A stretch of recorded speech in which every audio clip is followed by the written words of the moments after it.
तो आज मैं दो इंटरेस्टिंग मूवीज यानी गुलिवर्स ट्रेवल्स और आर्ट बॉय को एक्सप्लेन करूंगी। तो चलिए पहले गुलिवर्स ट्रेवल्स मूवी को एक्सप्लेन करते हैं। मूवी के स्टार्ट होते ही हमें एक लड़का दिखाया जाता है जिसका नाम गुलिवर होता है और वो हमेशा ही हैप्पी मूड में रहा करता था, जो कि एक कंपनी के लिए काम करता था। एक दिन गुलिवर किसी लड़के का इंटरव्यू ले रहा होता है जिसमें वो उस लड़के से कुछ ऐसे क्वेश्चंस करता है जो जॉब से रिलेटेड नहीं होते, लेकिन तभी वो ये जान पाता है कि वो लड़का तो सिलेक्ट हो गया है। फिर गुलिवर उस लड़के को पूरे ऑफिस का विजिट करवाता है। वहाँ पर एक और लड़की भी होती है जिसका नाम डार्सी होता है और गुलिवर उस न्यू एम्प्लॉय को डार्सी से भी मिलवाता है। वो न्यू एम्प्लॉय उन दोनों को देखकर समझ जाता है कि गुलिवर उस लड़की में इंटरेस्टेड है, लेकिन गुलिवर की हिम्मत नहीं होती कि वो उस लड़की से कैसे बात करे। फिर गुलिवर और वो न्यू एम्प्लॉय दोनों एक लिफ्ट के जरिए जा रहे होते हैं, मगर इतनी ही देर में वहाँ पर डार्सी भी आ जाती है। तो वो न्यू एम्प्लॉय उन दोनों को अकेला छोड़कर वहाँ से चला जाता है ताकि वो दोनों एक दूसरे से बात करें, एक दूसरे को अंडरस्टैंड करें।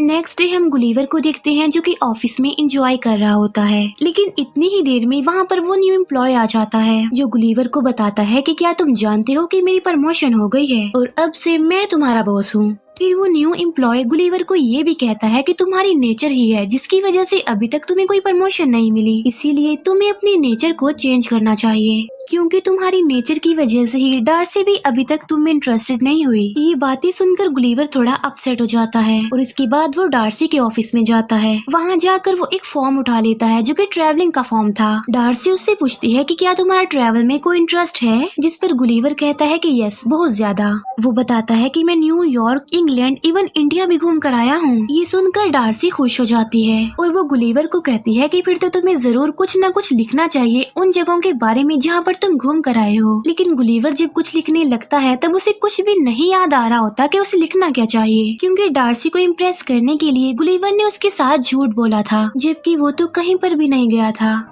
लेकिन तभी वो अलग अलग पैराग्राफ, अलग अलग आर्टिकल से अपना एक आर्टिकल बनाता है, जिसे देखकर डार्सी काफी खुश होती है और वो उससे काफी इम्प्रेस भी हो जाती है। डार्सी उससे कहती है कि फिर तो तुम्हें बरमूडा ट्रायंगल पर जाकर जरूर कुछ न कुछ लिखना चाहिए। फिर नेक्स्ट डे गुलिवर बरमूडा के लिए निकल पड़ता है, जहाँ पर बोट का कैप्टन उसे बोट तक ले जाता है और उसे बोट चलाने की सारी इंस्ट्रक्शंस देता है कि आपने सिर्फ रेड निशान को फॉलो करते हुए आगे बढ़ना है और फिर तुम बरमूडा ट्रायंगल पर पहुँच जाओगे, और जब तुमने वापिस आना हो तो इस बटन को बैक घुमा देना। जिस पर गुलिवर कहता है कि ये काम मेरे लिए कोई बड़ी बात नहीं है, मैं तो दिखना इसे कितनी आसानी से कर दूंगा। इसके बाद गुलिवर बरमूडा ट्रायंगल के लिए निकल जाता है, लेकिन रास्ते में ही उसकी आंख लग जाती है, उसे नींद आ जाती है। लेकिन तभी उसकी बोट एक समुद्री तूफान में फंस जाती है और जब उसकी आंख खुलती है तो जो कुछ भी वो वहाँ पर देखता है वो देखकर वो काफी शॉक्ड रह जाता है, क्योंकि बहुत से लोग उसकी बॉडी उसके चेस्ट पर खड़े हुए थे और उन लोगों ने गुलिवर को रस्सियों से बांधा हुआ था, और जो लोग उसके ऊपर चढ़े हुए हैं वो बहुत ही छोटे छोटे लोग हैं जिन्हें बोने लोग भी कहा जाता है। उन छोटे लोगों ने गुलिवर के ऊपर लकड़ी का एक ब्रिज भी बना रखा था और वो छोटे लोग गुलिवर को एक जॉइंट समझ रहे थे जो उन लोगों को मार देगा, उन्हें खा लेगा। वहाँ पर उन छोटे छोटे लोगों की एक पूरी आर्मी थी, वहीं पर उन छोटे लोगों की आर्मी का एक जनरल भी था। लेकिन तभी गुलिवर खुद को आजाद करने के लिए खड़ा होने की कोशिश करता है, लेकिन वो छोटे लोग उसे फिर से खींचने लगते हैं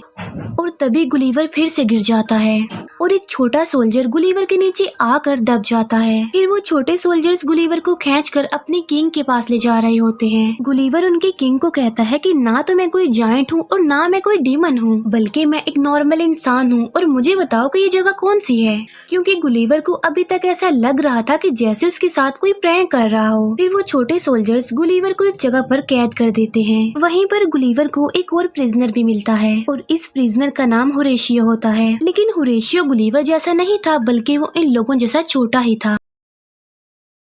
गुलिवर होरेशियो से पूछता है कि तुम यहाँ पर क्यों हो, जिस पर होरेशियो कहता है कि मैं प्रिंसेस से बहुत प्यार करता हूँ, इसीलिए प्रिंसेस के फियांसे यानी जनरल ने मुझे यहाँ पर लाकर प्रिजनर बना दिया है। और इतनी ही देर में वहाँ पर जनरल आ जाता है। गुलिवर उस जनरल को देखकर कहता है कि तुम एक बेवकूफ इंसान हो, जिस पर वो जनरल उससे पूछता है कि बेवकूफ का मतलब क्या होता है, जिस पर गुलिवर कहता है कि बेवकूफ का मतलब होता है सबसे बहादुर आदमी। इसके बाद वो जनरल खुद को बेवकूफ कहकर बुलाने लगता है। फिर एक दिन वो जनरल बैग महल की जगह गुलीवर को लगाता है और खुद उसकी सवारी करता है।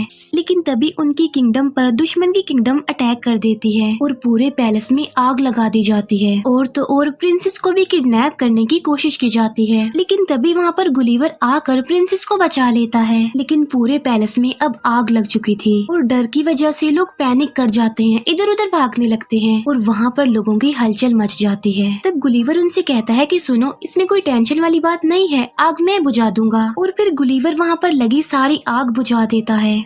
इसी बीच वो जनरल भी भीग जाता है। जनरल को काफी गुस्सा आ जाता है और वो वहाँ से चला जाता है। ये देखकर किंग गुलीवर से काफी खुश हो जाता है और वो उसे खाने पर इनवाइट करता है, जिस पर गुलीवर कहता है कि मैं खाने के लिए तो आ जाऊंगा, लेकिन मेरी एक शर्त है और वो ये कि होरेशियो को आजाद किया जाए। तब किंग गुलीवर की बात मान लेता है और होरेशियो को आजाद कर दिया जाता है। फिर गुलीवर किंग और उन सारे लोगों के साथ खाना खा रहा होता है। तभी किंग गुलीवर से पूछता है कि क्या तुम रिवर से आए हो, जिस पर गुलीवर कहता है कि नहीं तो मैं तो न्यूयॉर्क से आया हूँ। और तभी वो सब लोग गुलीवर को न्यूयॉर्क का प्रेसिडेंट समझने लगते हैं। ये देखकर गुलीवर वहाँ पर बड़ी बड़ी बातें करने लगता है कि किस तरह मैंने न्यूयॉर्क के साथ साथ वहाँ पर रहने वाले लोगों को भी बचाया और अब मैं न्यूयॉर्क का सबसे इंटेलिजेंट और पावरफुल प्रेसिडेंट हूँ। तब किंग गुलीवर को कहता है कि बहुत जल्द हम लोग तुम्हारी वोट ढूंढ लेंगे। फिर किंग गुलीवर के लिए एक काफी बड़ा घर बनवाता है ताकि गुलीवर वहाँ पर आराम से जिंदगी गुजार सके। फिर हम देखते हैं कि गुलीवर और होरेशियो इस बारे में डिस्कस कर रहे होते हैं कि आखिर प्रिंसेस को इम्प्रेस कैसे किया जाए। फिर गुलीवर जैसे जैसे होरेशियो को बताता है, होरेशियो सारी उसकी बातों को फॉलो करता है, जहाँ पर गुलीवर होरेशियो से वो सारी बेवकूफियों वाली हरकतें करवाता है जो वो खुद भी करता रहता है। मगर इसके बावजूद भी प्रिंसेस होरेशियो से इम्प्रेस हो जाती है। उसी रात को वो जनरल गुलीवर की बोट ढूंढ लेता है, क्योंकि जनरल जल्द से जल्द गुलीवर को वहाँ से निकालना चाहता था। बोट में गुलीवर को अपना मोबाइल मिल जाता है, जिसमें डार्सी का वॉइस मैसेज आया होता है और गुलीवर उसे सुनने लगता है। मैसेज में डार्सी ने गुलीवर को कहा होता है कि मैं तुमसे मिलने के लिए वहाँ पर आ रही हूँ। फिर हम देखते हैं कि एक बार फिर से दुश्मन की किंगडम ने उनकी किंगडम पर अटैक कर दिया है। तभी होरेशियो गुलीवर को आकर बताता है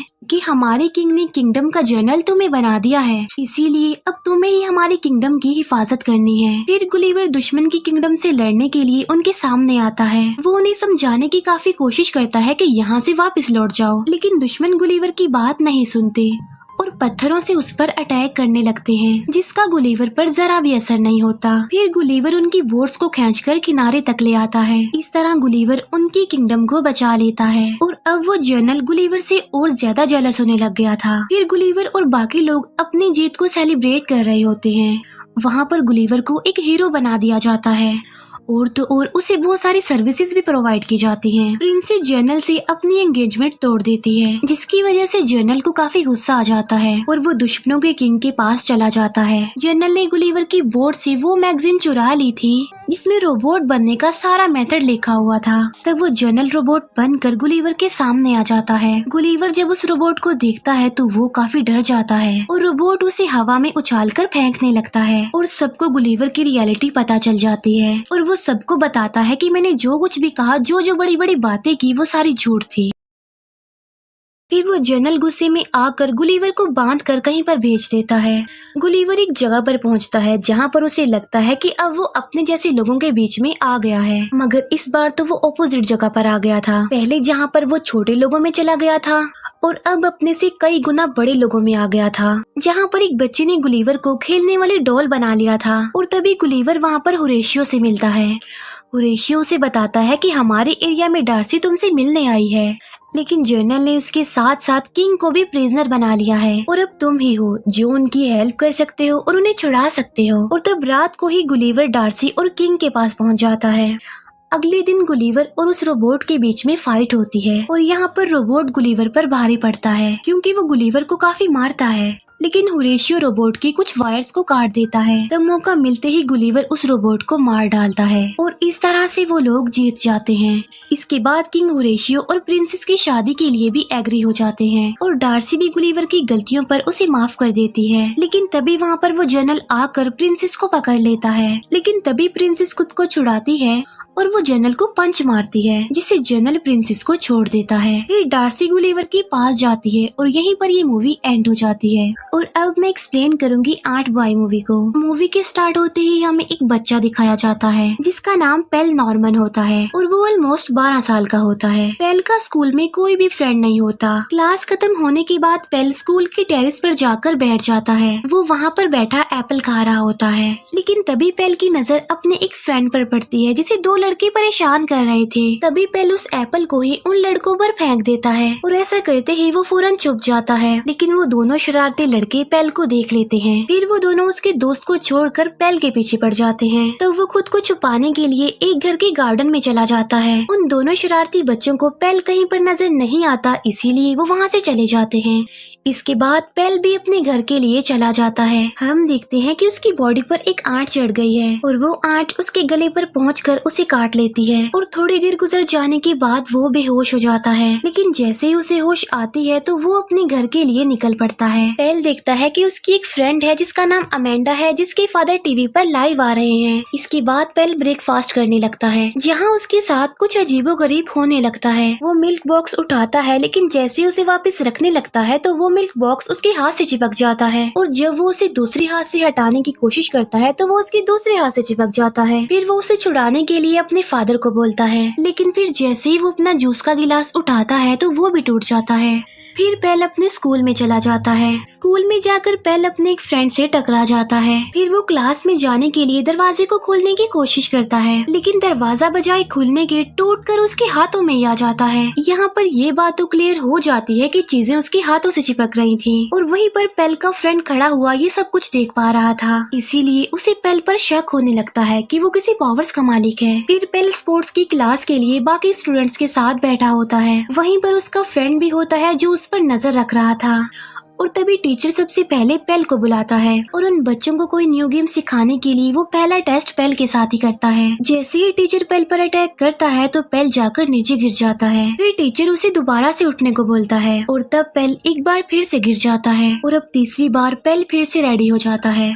वहाँ पर सारे बच्चे उनको देख रहे होते हैं। टीचर एक बार फिर से पेल पर अटैक करता है, लेकिन इस बार पेल एनर्जेटिक होकर मुकाबला करता है और वो हर बार टीचर के अटैक से बच जाता है और लास्ट में वो अपने टीचर पर सिर्फ एक बार हल्का सा अटैक करता है, जिससे उसका टीचर काफी दूर जाकर गिरता है। पेल को देखकर सारे काफी हैरान रह जाते हैं और ये देखकर पेल वहाँ से भाग जाता है। फिर वो अपने घर के लिए जा रहा होता है, जहाँ पर उसका फ्रेंड भी आ जाता है। पेल का फ्रेंड उसे क्वेश्चंस करता है उसकी पावर के बारे में, मगर पेल उसकी बातों पर ज्यादा ध्यान नहीं देता।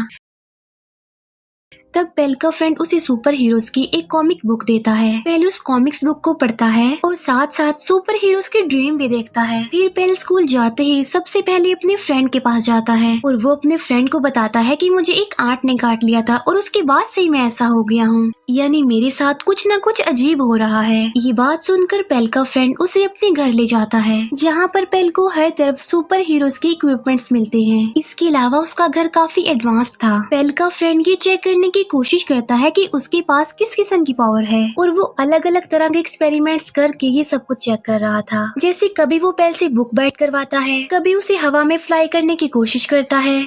इसके अलावा वो उसे सुपर हीरो का कॉस्ट्यूम भी पहनाता है ताकि वो बिल्कुल सुपर हीरो ही लगे।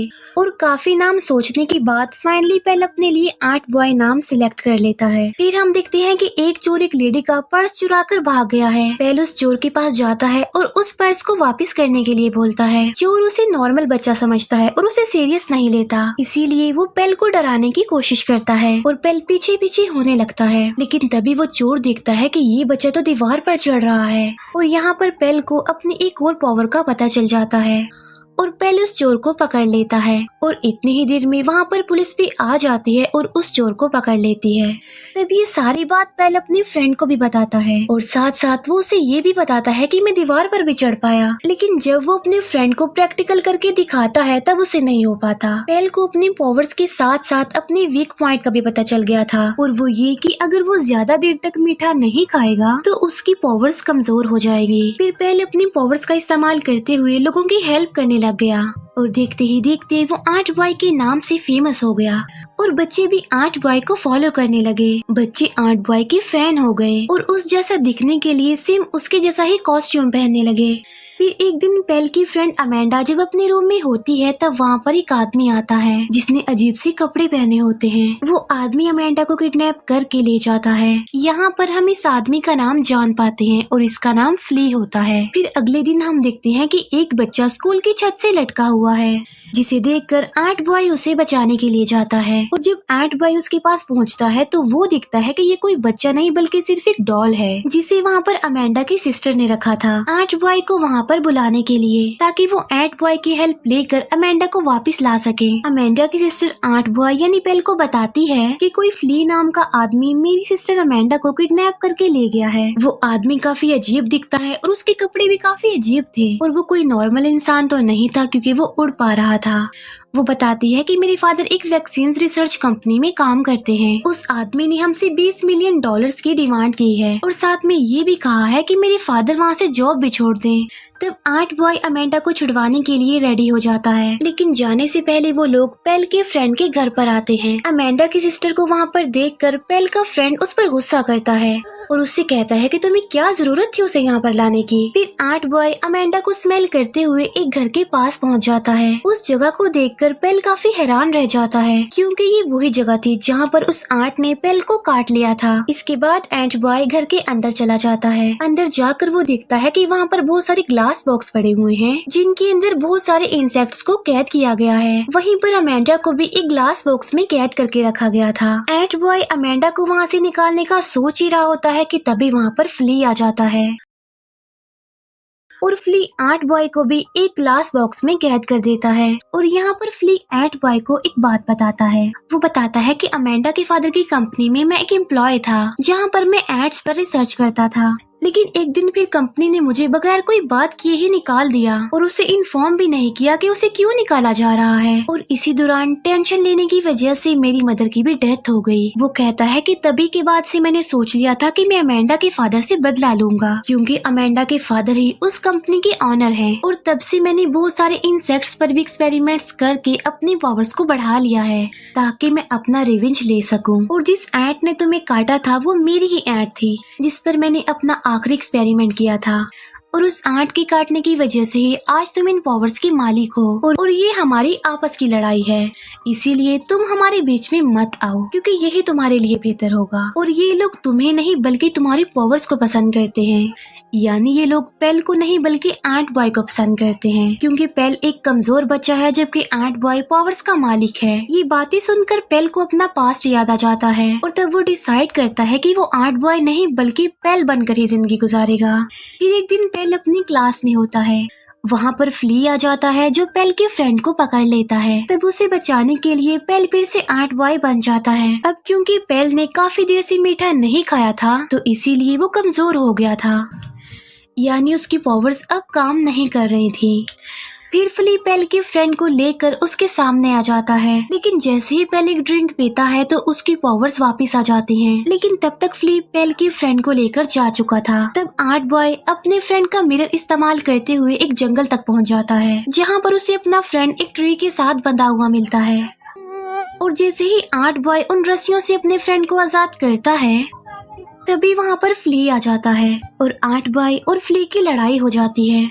इसी दौरान पेल का फ्रेंड पुलिस को भी कॉल कर देता है। फिर वो लोग फ्ली के पीछे लगे एक पाइप को निकाल देते हैं जिससे खून बहने लगता है और फ्ली भी अब कमजोर होने लगता है, जहाँ पर एंट बॉय उसे बहुत ज्यादा मारता है और उसे उठाकर दूर फेंकता है। लेकिन फ्ली अब उठ नहीं पाता और तभी वहाँ पर पुलिस आ जाती है जो फ्ली को पकड़ लेती है और उसे अरेस्ट करके ले जाया जाता है। इसके बाद पेल डिसाइड करता है कि वो एंट बॉय बनकर ही रहेगा और लोगों की हेल्प करेगा। और इसके साथ ही एंट बॉय मूवी भी यहाँ पर एंड हो जाती है। Thank you for watching.